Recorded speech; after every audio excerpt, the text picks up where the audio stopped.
ಸಂಕಟ ಪಡ್ತಿದ್ಯಾ ಕೃಷ್ಣಯ್ಯ?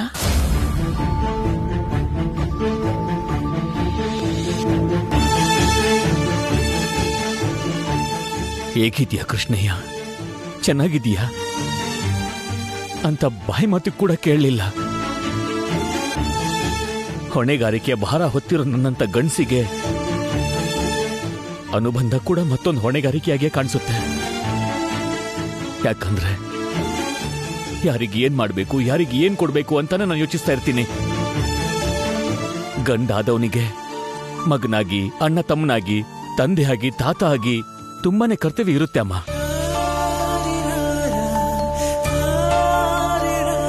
ಎಲ್ಲರಿಗೂ ನ್ಯಾಯ ಕೊಡಿಸ್ಬೇಕು ಅನ್ನೋ ಆಸೆ, ಕೊಡ್ಸೋಕಾಗಿಲ್ವೇನೋ ಅನ್ನೋ ಕಳವಳ, ಮಾಡ್ಲೇಬೇಕು ಅನ್ನೋ ಹಠ ಎಲ್ಲನೂ ಇರುತ್ತಮ್ಮ. ಅದೇ ಕಾರಣಕ್ಕೆ ಗಂಡಿನ ಮಾತು ಮನ್ಸಿಗೆ ತುಂಬಾ ಕಠೋರವಾಗಿ ಕೇಳಿಸುತ್ತೆ. ಆದ್ರೆ ಈ ಹೆಂಗಸರಿಷ್ಟು ಕಠೋರವಾಗಿ ಹೇಗಿರ್ತಾರಮ್ಮ?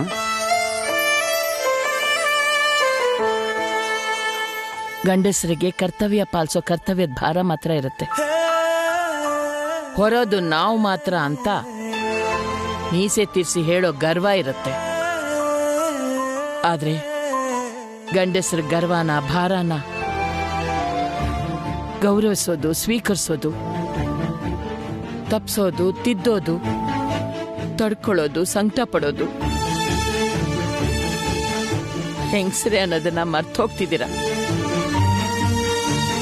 ಸಂಕಟನ ಹೊಟ್ಟೆಲೆ ಬಚ್ಚಿಟ್ಕೊಂಡು, ಕಷ್ಟನ ಕಣ್ಣೀರಲ್ಲೇ ತೊಳ್ಕೊಂಡು, ಸಂತೋಷನ ಮುಗಳನಗೆಯಿಂದ ಎಲ್ರಿಗೂ ಹಂಚಬೇಕು ಅಂದ್ಕೊಳ್ಳೋದು ಹೆಣ್ಣು ಮಾತ್ರ ಕಣಪ್ಪ. ಗಂಡು ಕಟ್ಟ 3 ಗಂಟೆ ಅರ್ಶನ ಕೊಂಬಗೋಸ್ಕರ ಹುಟ್ಟಿದ ಮನೆ ಬಿಟ್ಟು ಬರೋದು, ಹುಟ್ಟಿದ ಮನೆಯಲ್ಲಿ ರಾಜ್ಕುಮಾರಿ ತರ ಬೆಳೆದು ಅತ್ತೆ ಮನೆಯಲ್ಲಿ ಸೇವಕಿಯಾಗಿ ಬದಲಾಗೋದು, ತಾನು ಹಂಚ್ಕೊಳ್ಳೋ ಪ್ರೀತಿಗೆ ಪ್ರಾಣ ಕೊಡೋಕ್ಕೋಸ್ಕರ ಪ್ರಾಣ ಹೋಗಾದ್ರೂ ಸರಿ ಆ ನೋವನ್ನ ಸಹಿಸ್ಕೊಳ್ಳೋದು ಹೆಣ್ಣು ಮಕ್ಕಳು ಮಾತ್ರ ಕಣೋ. ಹೆಣ್ಣು ತಾನು ಅನುಭವಿಸೋ ಕಷ್ಟದ ಮುಂದೆ ನಿಮ್ಮ ಗಂಡಸರ ಕರ್ತವ್ಯ ಯಾವ ಲೆಕ್ಕ? ನಂಗೆ ಧೈರ್ಯ ಹೇಳಕ್ಕೆ ನೀನಿದ್ಯಾ? ನಿನ್ನ ಸಂಕಟಕ್ಕೆ ಸಮಾಧಾನ ಮಾಡಕ್ಕೆ ನಾನಿದ್ದೀನಿ. ಅಲ್ಲಿ ಅವಳಿಗೆ ಯಾರಿದಾರೋ, ಅವಳಿಗೆ ಏನ್ ಸಂಕಟ ಐತ್ಯೋ?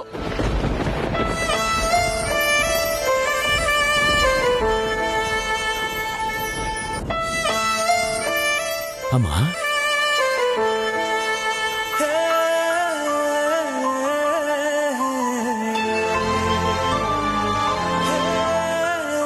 ನೀನ್ ನನ್ ಮಗ ಅಂತ ಹೇಳ್ಕೊಳಕ್ಕೆ ನಾನೆಷ್ಟು ಗರ್ವ ಪಡ್ತಿದ್ದೀನೋ, ಅವಳು ನನ್ ಮಗಳು ಅಂತ ಹತ್ರಕ್ಕೆ ಸೇರಿಸ್ಕೊಳಕ್ಕೂ ಆಗದೆ, ನಾನು ಹೋಗಕ್ಕಾಗದೆ ಸಂಕಟ ಪಡ್ತಿದ್ದೀನಿ. ನಾನು ಯಾರಿಗೆ ಹೇಳ್ಕೊಳ್ಳಿ ಮಗ್ನೆ?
ವಾವ್, ಹಳ್ಳಿ ಸೊಬಗನ ಉಟ್ಕೊಂಡು ಅಂದನ ಸೆರಗಾಗಿ ಹೊತ್ಕೊಂಡ ಹಾಗಿದೆ.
ಸಂಪ್ರದಾಯ ಅನ್ನೋ ಮಾತನ್ನ ಕಣ್ಣಲ್ಲಿ ನೋಡಬಹುದು ಅಂದರೆ ಅದು ಇವಳ ಥರನೇ ಇರುತ್ತೇನೋ.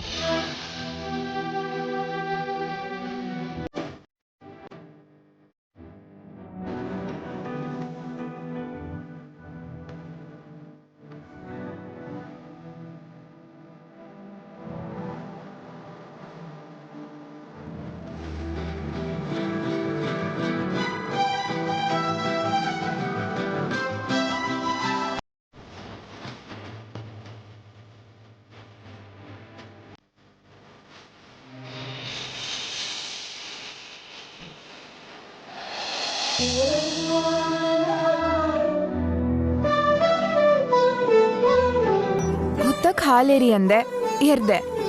ತುಳಸಿ ಮಾತೆಗೆ ನೀರ್ ಹಾಕು ಅಂದೆ, ಹಾಕ್ದೆ. ಇನ್ನೇನು ಉಳ್ದಿಲ್ಲ ಅಲ್ವಾ ಅಜ್ಜಿ? ಅಷ್ಟಕ್ಕೆ ಎಲ್ ಮುಗಿಯುತ್ತೆ. ಇವತ್ತು ಕಾರ್ತಿಕ್ ಹುಣ್ಣಿಮೆ. ಸಂಜೆ 365 ದೀಪ ಹಚ್ಚಿ ನೀರಲ್ಲಿ ಬಿಡಬೇಕು.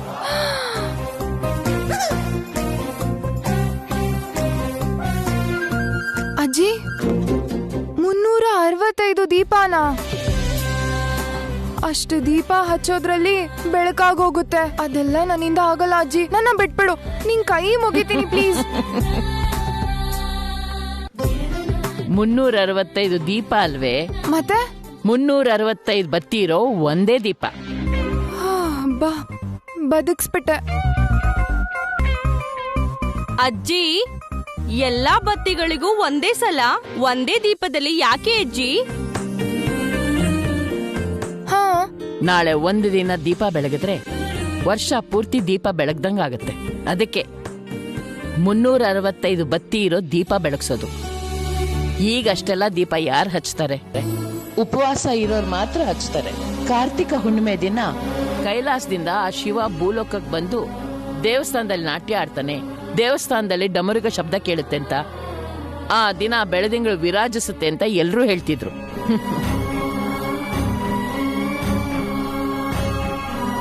ಆ ಬೆಳಕನ್ನು ನೋಡೋದಕ್ಕೆ ದೇವಾಲಯದ ಸುತ್ತ ಜನ ಕಿಕ್ಕಿರ್ದು ಸೇರ್ತಿದ್ರಂತೆ.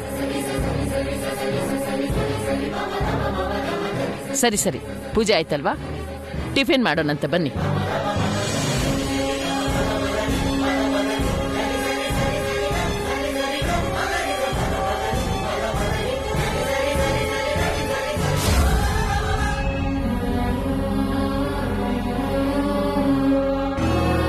ಭೈರವಿ, ಕ್ಯಾ ಸೋಚ ರಹೆ? ಅಜ್ಜಿ ಹೇಳಿದ್ದನ್ನೆಲ್ಲ ನೋಡ್ಬೇಕನ್ಸ್ತದೆ. ಜರೀನಾ, ಅದನ್ನೆಲ್ಲ ನೋಡ್ಬೇಕು ಅಂದ್ರೆ ಕಾರ್ತಿಕ ಹುಣ್ಣಿಮೆ ದಿನ ನಾವೆಲ್ಲ ಆ ದೇವಸ್ಥಾನದ ಹತ್ರ ಹೋಗ್ಬೇಕು.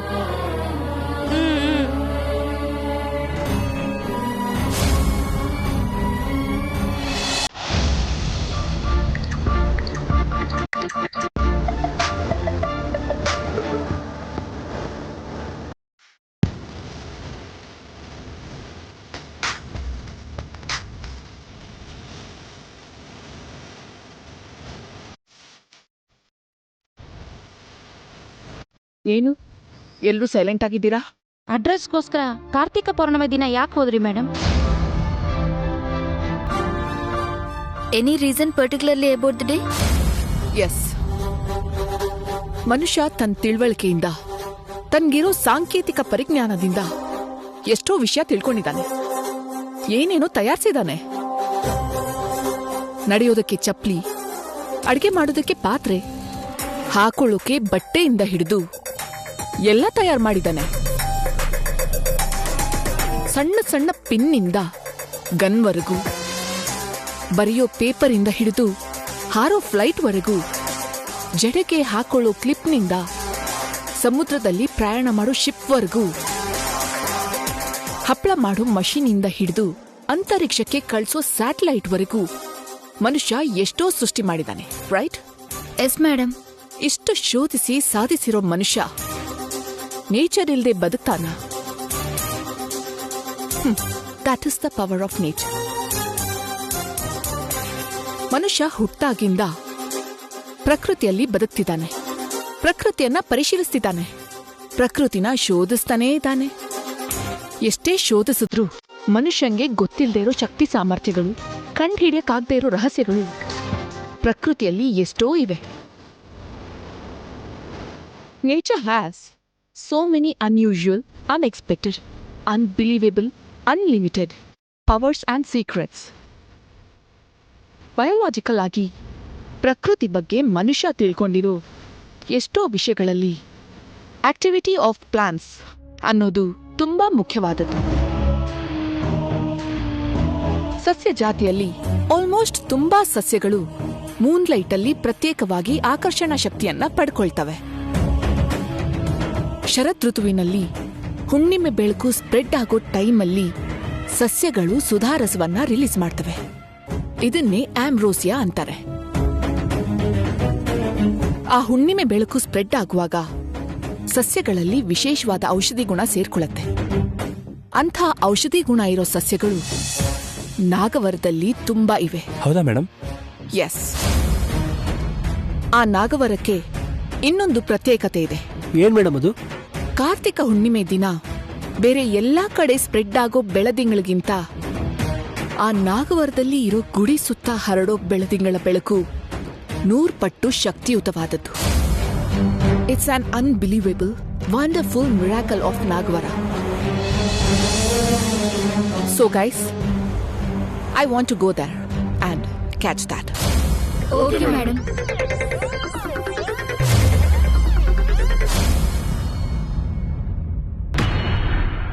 ನಿನ್ನ ಮನೆಯಲ್ಲಿ ಹೆಣ್ಣಿನ ರೂಪದಲ್ಲಿರೋ ಹಾವು ಯಾರು ಅಂತ ತಿಳ್ಕೊ.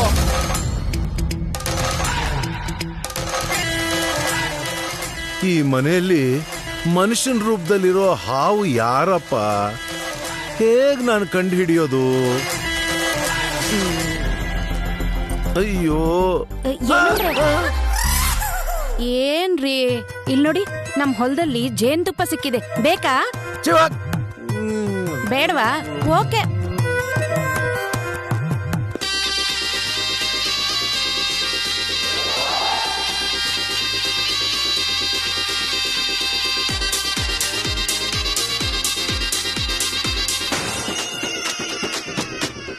ಇದೇನಿದು?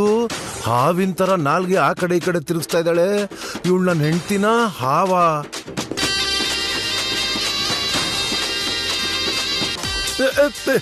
ಏನೇ, ಯಾಕೆ ಹಾಗೆ ನೆಗ್ತಾ ಇದೀಯಾ? ಏನ್ರಿ ನೀವು ಯಾವಾಗ್ಲೂ ಹಿಂಗೆ ಅಂತೀರಾ? ನಂಗ್ ಹಿಂಗೆ ತಿನ್ನಕ್ ಬರೋದು. ನೀವ್ ಯಾವಾಗ್ಲೂ ಹಿಂಗೆ, ಹೋಗ್ರಿ. ಇವಳು ಹಾವ ಮನುಷ್ಯಲ ಅಂತ ಈಗ್ಲೇ ಕಂಡುಹಿಡಿಬೇಕು. ಕಂಡುಹಿಡಿತೀನಿ.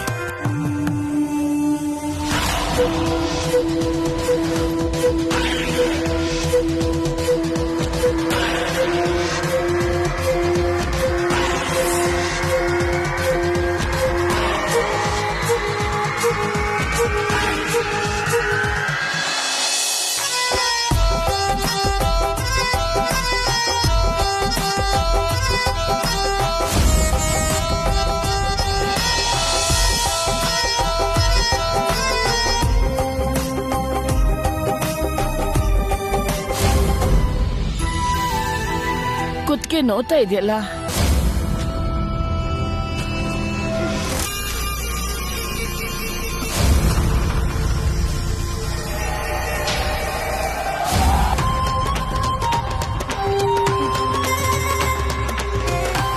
ಅಯ್ಯೋ ನಮ್ಮಪ್ಪನೇ.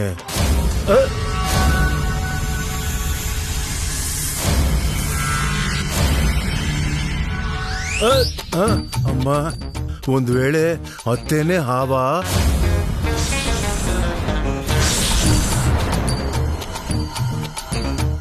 ಇಲ್ಲಿ ಅತ್ತೆ ಹಾವ ಇಲ್ಲ ನನ್ನ ಹೆಂಡತಿ ಹಾವ? ಅಮ್ಮ,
ಕೌಸಲ್ಯ ಹಾವಲ್ಲ ಅಲ್ವಾ?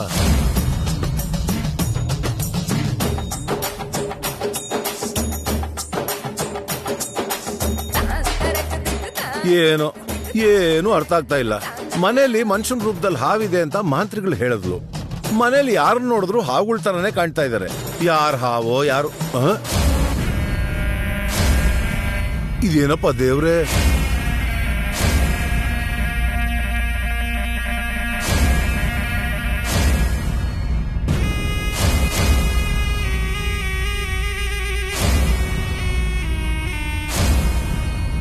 ಇದೇನಯ್ಯ ದೇವ್ರೆ?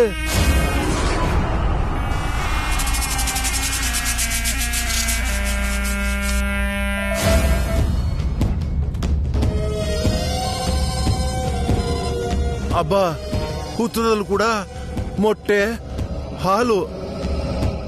ಹಾಲು ಕುಡಿತಿದ್ದಾರೆ ಅಂದ್ರೆ ಈ ಮನೆಯಲ್ಲಿ ಖಚಿತವಾಗ್ಲೂ ಹಾವಿದೆ ಅಂತ. ಮಾತೆ ಹೇಳಿದ್ ಕರೆಕ್ಟೇ. ದೇವಸ್ಥಾನನ ರಕ್ಷಣೆ ಮಾಡ್ತಿರೋ ಹಾವುಗಳಲ್ಲಿ ಒಂದು ನಾಗಲೋಕದಲ್ಲಿದ್ರೆ ಇನ್ನೊಂದು ನಿನ್ನ ಮನೆಯಲ್ಲೇ ಇದೆ. ಇಷ್ಟಕ್ಕೂ ಯಾರಾಗಿರ್ಬೋದು? ಖಚಿತವಾಗ್ಲೂ ತಿಳ್ಕೋಬೇಕು.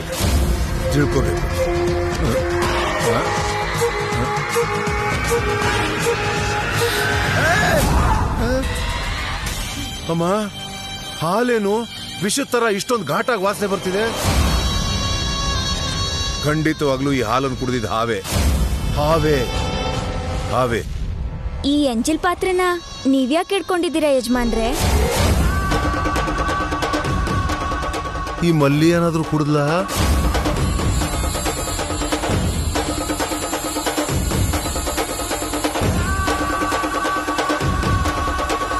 ಯಾರೋ ಕುಡ್ದು ಇಲ್ಲಿಟ್ಟಿರ್ತಾರೆ. ಇತ್ತಾಗ ಕೊಡ್ರಿ, ನಾನ್ ತೊಳ್ದಿಡ್ತೀನಿ.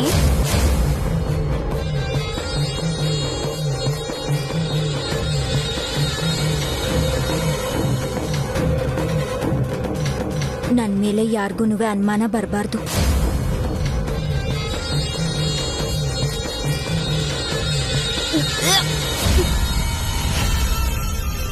ಈ ಪಾತ್ರೆ ಹಿಂಗ್ಯಾಗ ಗಬ್ನಾತ ಬರ್ತೈತೆ ಯಜಮಾನ್ರೆ. ನಿನ್ಗೂ ಬಂತೇನೋ?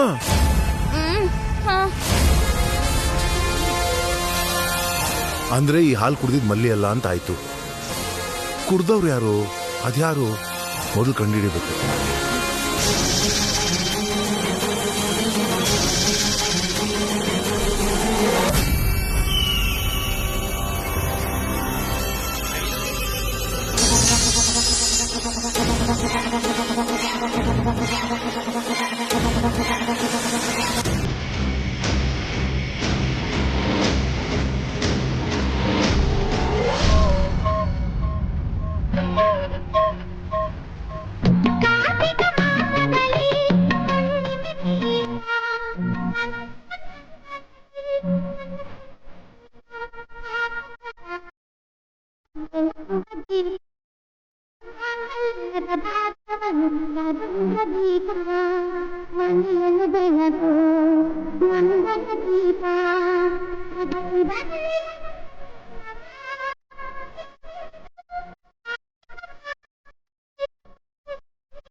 ಇವರೆಲ್ಲರನ್ನೂ ನೋಡ್ತಾ ಇದ್ರೆ ಹಬ್ಬ ಅಂದ್ರೇನೆ ಹೆಣ್ಮಕ್ಳು ಹೆಂಗಸರು ಅನ್ನಿಸ್ತಿದೆ. ಓಡಾಟ, ಪೂಜೆ, ಉಪವಾಸ, ಪ್ರಾರ್ಥನೆ, ದಾನ, ಧರ್ಮ ಇದೆಲ್ಲ ಮಾಡೋದು ಹೆಣ್ಮಕ್ಳೇ.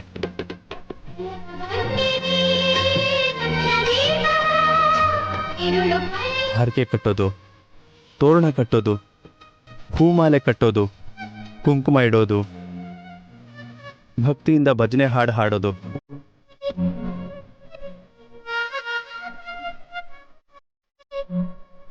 ಹಬ್ಬದ ಅಡುಗೆ ಮಾಡೋದ್ರಿಂದ ಹಿಡಿದು ಅದನ್ನ ಬಡಿಸಿ ಎಲ್ರಿಗೂ ಹಂಚಿ ಆಮೇಲೆ ಎಲ್ಲ ಸ್ವಚ್ಛಗೊಳಿಸೋದು, ಹಬ್ಬ ಬರ್ತಿದೆ ಅಂದ ಕೂಡಲೇ ಎಲ್ಲ ರೀತಿ ತಯಾರಿ ಮಾಡೋದು ಹೆಣ್ಮಕ್ಳೇ.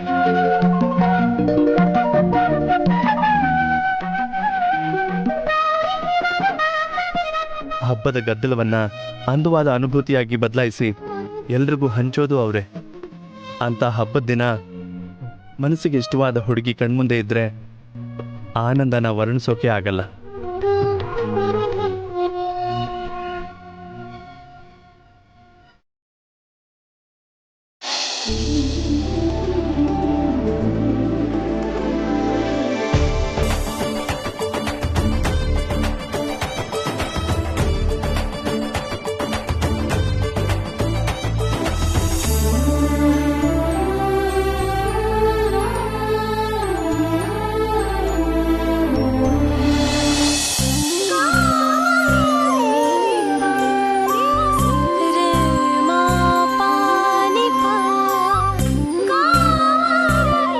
ಅಜ್ಜಿ, ಈ ಕಾರ್ತಿಕ ಹುಣ್ಣಿಮೆ ದಿನ ನೀರಲ್ಲಿ ದೀಪನ ಯಾಕೆ ಬಿಡ್ತಾರೆ? ಈ ಕಾರ್ತಿಕ್ ಮಾಸದಲ್ಲಿ ಸೂರ್ಯ ಉದಯ ಆಗಕ್ ಮುಂಚೆನೆ ಹೇಳೋದು, ತಣ್ಣೀರಲ್ಲಿ ಸ್ನಾನ ಮಾಡೋದು, ದೀಪಾರಾಧನೆ ಮಾಡೋದು, ಉಪವಾಸ ಮಾಡೋದು ಮಾಡ್ತಾರೆ. ಹೀಗ್ ಮಾಡೋದ್ರಿಂದ ನಮ್ಮ ಆರೋಗ್ಯ ಚೆನ್ನಾಗಿರುತ್ತೆ. ನಮ್ಮ ಜೀವನ ಕ್ರಮಶಿಕ್ಷಣದಿಂದ ಕೂಡಿರೋ ಒಂದು ಪದ್ಧತಿಗೆ ಹೊಂದ್ಕೊಳ್ಳುತ್ತೆ. ಈ ಥರದ ಕ್ರಮಶಿಕ್ಷಣಕ್ಕೆ ಹೊಂದ್ಕೊಂಡ್ರೆ ಶಾರೀರಿಕವಾಗಿ, ಮಾನಸಿಕವಾಗಿ, ಆಧ್ಯಾತ್ಮಿಕವಾಗಿ ದೃಢವಾಗಿರ್ತೀವಿ. ಅದಕ್ಕೆ ಈ ಕಾರ್ತಿಕ್ ಮಾಸನ ಹಿರಿಯರು ಆರೋಗ್ಯ ಮಾಸ ಅಂತನೂ ಹೇಳ್ತಾರೆ.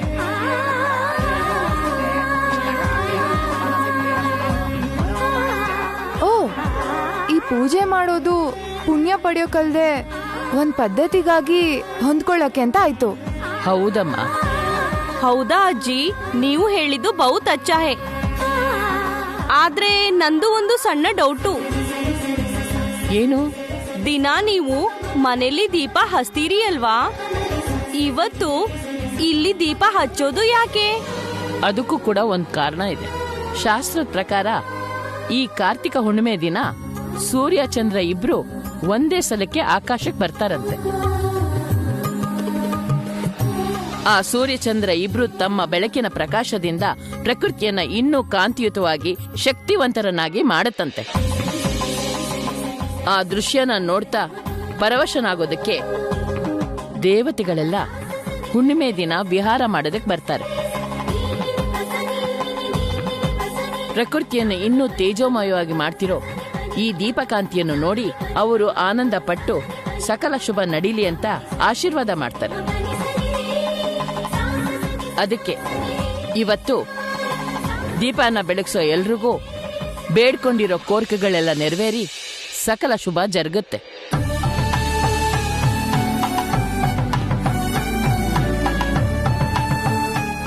ಅಜ್ಜಿ, ಅಂದ್ರೆ ನಾನ್ ದೀಪ ಬೆಳಗಿಸಿ ನೀರಲ್ಲಿ ಬಿಡ್ಬೋದಾ? ಹೆಣ್ಮಕ್ಳು ಬಿಟ್ಟು ಗಂಡ್ಮಕ್ಳು ದೀಪ ಬೆಳಗಿಸ್ಬಾರ್ದಪ್ಪ. ಅದ್ಯಾಕೆ? ದೇವತೆಗಳೇ ಆಶೀರ್ವಾದ ಮಾಡ್ತಾರೆ ಅಂತ ಅಜ್ಜಿನೇ ಹೇಳಿದ್ರು. ಅಂದ್ರೆ ಅವರು ಹೆಣ್ಮಕ್ಳಿಗೆ ಬಿಟ್ಟು ಗಂಡು ಮಕ್ಳಿಗೆ ಆಶೀರ್ವಾದ ಮಾಡಲ್ವಾ?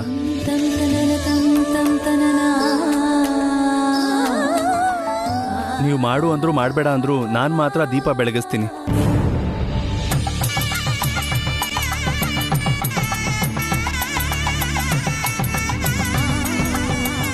ಅಂದ್ರೆ ಆ ಪುಣ್ಯ ನನಗೋಸ್ಕರ ಅಲ್ಲ, ನಮ್ಮಮ್ಮನಿಗೋಸ್ಕರ.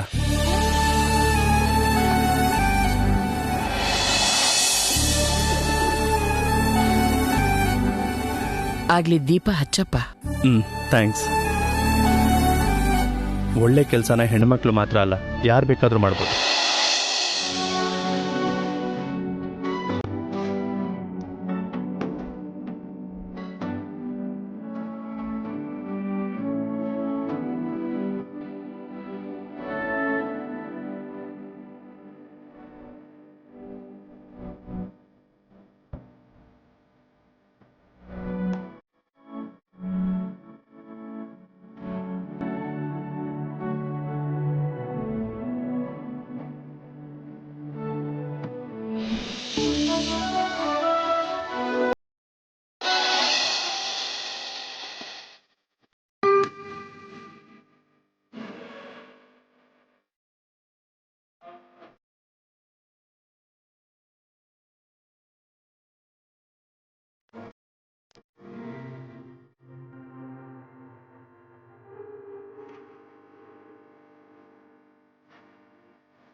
ನಾಗರ ಹುಣ್ಣಿಮೆ ದಿನ ಬಂದು ನನ್ನ ಪ್ಲಾನ್ ಎಲ್ಲ ಹಾಳು ಮಾಡ್ದ.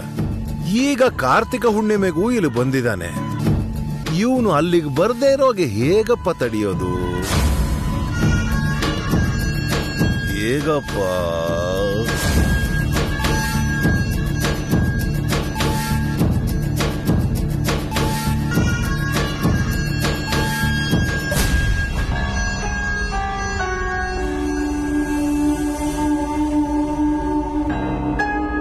ಭೈರವಿ, ಪಾನಿ ಮೇ ದೀಪಾನ ಬಿಡೋದನ್ನ ನೋಡೋದಕ್ಕೆ ಬಹುತ್ ಅಚ್ಚಾ ಹೇನಾ?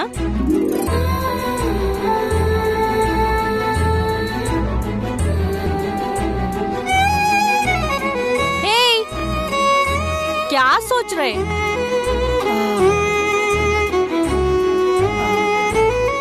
ಇವತ್ತು ಹಬ್ಬ ಅಲ್ವಾ? ಪಾಪ ಆ ಹುಡ್ಗ ಏನಾದ್ರೂ ತಿನ್ನೋ ಇಲ್ವೋ?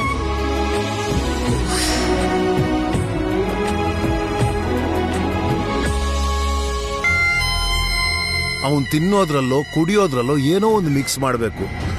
ಆಗ ಅವನು ಇಲ್ಲೇ ಬಿದ್ದಿರ್ತಾನೆ, ಒಂದು ಪೀಡೆ ತೊಲಗ್ದಂಗಾಗುತ್ತೆ. ಇದೇ ಕರೆಕ್ಟ್. ಭೈರವಿ, ಈಗಷ್ಟೇ ಚೋಟುಗೆ ಕೌಸಲ್ಯ ಆಂಟಿ ತಿನ್ನಿಸ್ತಾ ಇದ್ರು.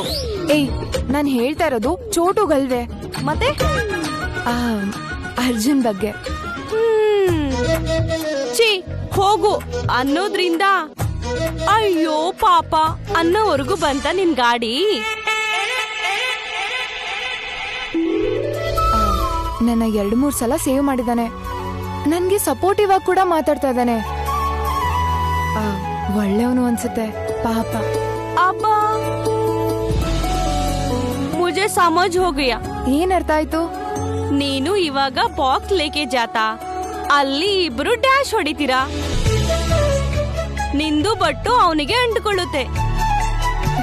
ಹಾ, ಛೀ, ಹೋಗೆ. ಹಾ, ಅರೆ ಅರೆ ಅರೆ ಅರೆ, ಅಷ್ಟೇ ಅಲ್ವಾ? ಅಮ್ಮ ಭೈರವಿ, ಆ ಹುಡ್ಗ ಏನಾರು ತಿಂದಿದಾನೋ ಇಲ್ವೋ, ಇದನ್ ತಗೊಂಡೋಗ್ ಕೊಟ್ಬಾಮ್ಮ.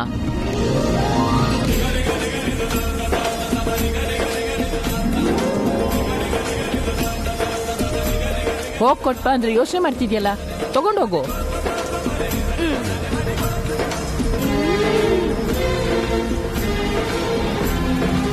ನಿಂಗೆ ಒಳ್ಳೆ ಚಾನ್ಸ್ ಬಂದಿದೆ, ಜಲ್ದಿ ಲೇಕೆ ಜಾವ್. ಅತ್ತೆ ಅತ್ತೆ, ಏನಪ್ಪ? ಅಲ್ಲ, ಈ ಟೈಮಲ್ಲಿ ಹೆಣ್ಮಕ್ಳನ್ನ ಈ ಕಳ್ಸೋದ ಅವ್ರಿಗೆ?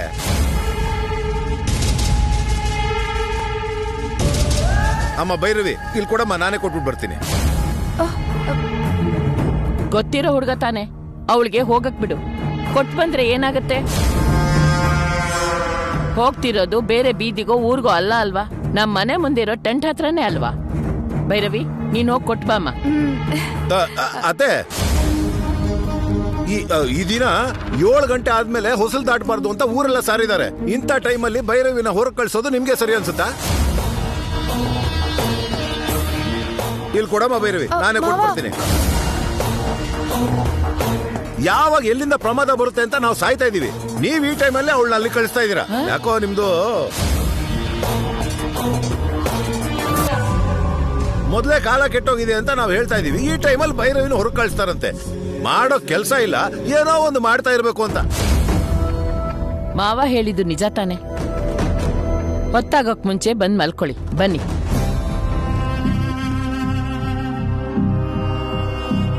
ಭೈರವಿ, ನಿಮ್ದು ಮಾವ ನಿಂಗೆ ಒಳ್ಳೆ ಚಾನ್ಸು ಸಿಕ್ರೆ ಬ್ರೇಕು ಹಾಕಿ ಬಿಟ್ರು.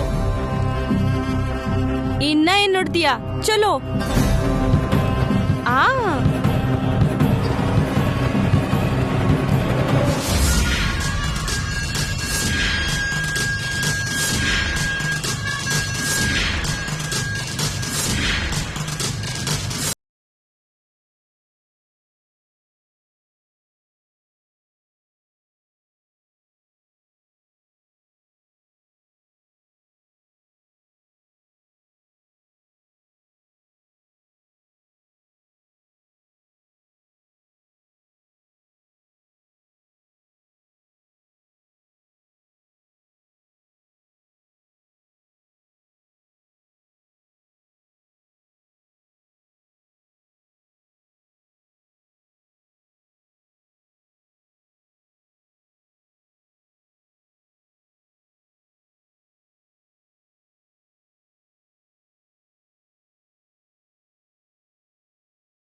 ಅಪ್ಪ ನಾಗಾರ್ಜುನ.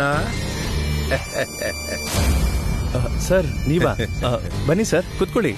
ಪರವಾಗಿಲ್ಲ ಬಿಡಪ್ಪ. ಅತ್ತೆಯವರು ನಿನ್ಗಿದನ್ನು ಕೊಟ್ಟು ಬಾ ಅಂದ್ರು. ತಗೋ.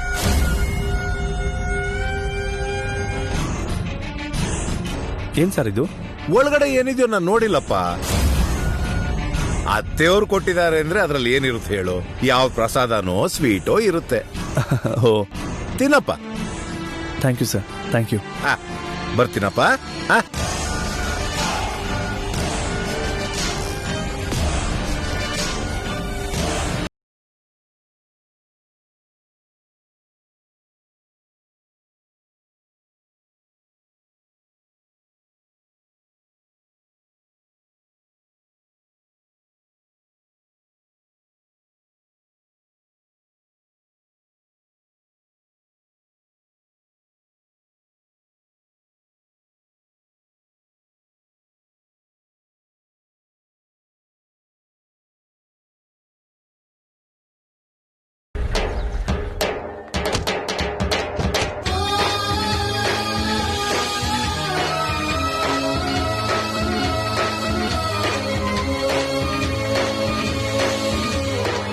ಈ ಬಾಕ್ಸ್ ಕೂಡ ಭೈರವಿನೇ ತಂದ್ಕೊಟ್ಟಿದ್ರೆ ಎಷ್ಟು ಚೆನ್ನಾಗಿರ್ತಿತ್ತು.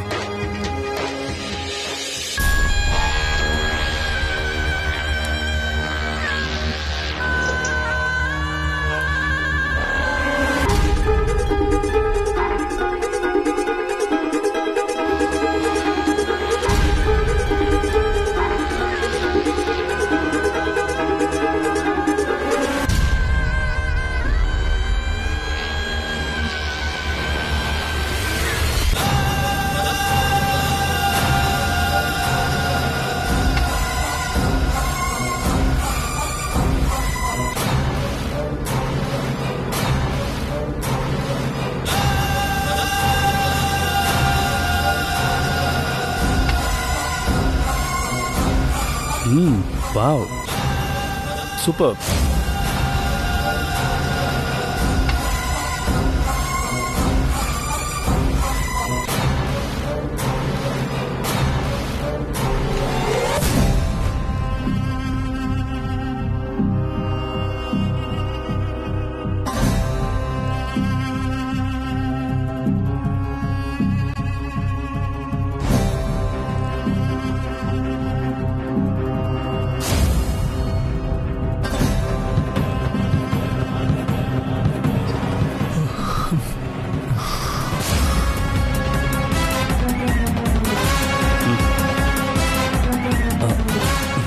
ಯಾಕೋ ನಿದ್ದೆ ಬಂದ ಹಾಗಾಗ್ತಿದೆಯಲ್ಲ.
ನಾಗವಾರಕ್ಕೆ ಹೋಗಿ ಬಂದಿದ್ದಾರೆ ಅನ್ನೋದು ಕನ್ಫರ್ಮ್ ಆಯ್ತು. ಅರ್ಜುನ್ ಕೂಡ ನಾಗವಾರದಲ್ಲೇ ಇದ್ದಾನೆ ಅನ್ನೋದು ನನ್ ಡೌಟ್. ಅಕಸ್ಮಾತ್ ಅವನೇನಾದ್ರೂ ನನ್ನ ಎದುರಿಗೆ ಬಂದ್ರೆ ಅವನು ನನ್ನ ಕಾರ್ ಗುರುತು ಹಿಡಿಬಾರ್ದು ಅಂತ ಕಾರ್ ಬದಲಾಯಿಸಿದ್ದೀನಿ. ಅಲ್ಲಿಗೆ ಹೋದ್ಮೇಲೆ ನನ್ನ ಫೇಸನ್ನು ಕೂಡ ಕವರ್ ಮಾಡ್ಕೊಳ್ಳೋದೇ ಬೆಟರ್.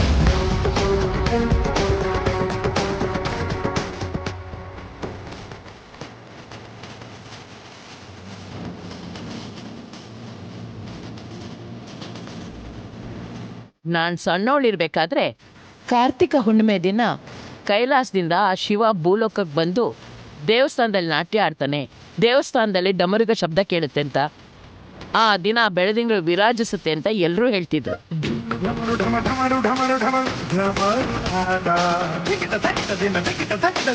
ಕುಣಿಯಲಿ ಪಾದ ಆಭರಣ ನಯನ ಹೊಂಗಿರಣ ಜತೆಯು ನೀಳ